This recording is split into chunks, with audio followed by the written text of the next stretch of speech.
Welcome to 10 minutes cooking. இன்றைக்கி நம்ம 10 minutes குக்கிங்கில் புதினா சாப்பாடு தாங்க பார்க்க போகிறோம். அதை எப்படி செய்யலான்னு பார்க்கலாம் வாங்க. நான் கொத்தமல்லி தழை, கருவேப்பந்தழை, புதினா தழை மூணுமே ஒவ்வொரு கைப்பிடி நான் எடுத்துருக்கேங்க. மூணுமே மிக்ஸி ஜாரில் போட்டு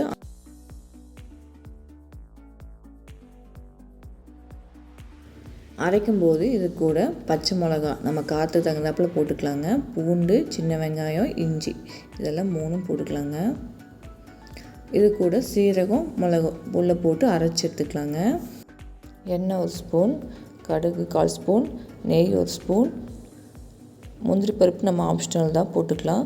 பிரிஞ்சி இலை, அன்னாச்சி பூ இதையும் போட்டு அரைச்சி வச்சுருக்க பேஸ்ட் உள்ளே ஊற்றிக்கலாம்.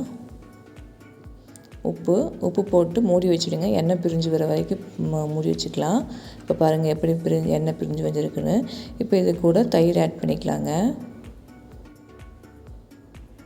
நான் 1 டம்ளர் அரிசிக்கு 2 டம்ளர் தண்ணி ஊற்றிருக்கிறேன். தண்ணி கொதிச்சதுக்கப்புறம் அரிசி உள்ளே போட்டுக்கலாங்க. நான் எலுமிச்சம்பழம் ஜூஸ் எடுத்துருக்கேன். ஒரு 1/4 எலுமிச்சம்பழம் ஜூஸ் இருந்தால் போதுங்க. ஜஸ்ட் ஒரு ஃப்ளேவருக்காக தான். இப்போ விசில் விட்டு 2 விசில் விட்டுனாலே போதுங்க.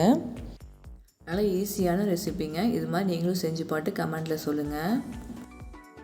இதை பிடிச்சினா லைக் பண்ணுங்கள், ஷேர் பண்ணுங்கள், கமெண்ட் பண்ணுங்கள், சப்ஸ்கிரைப் பண்ணுங்கள். பாய்.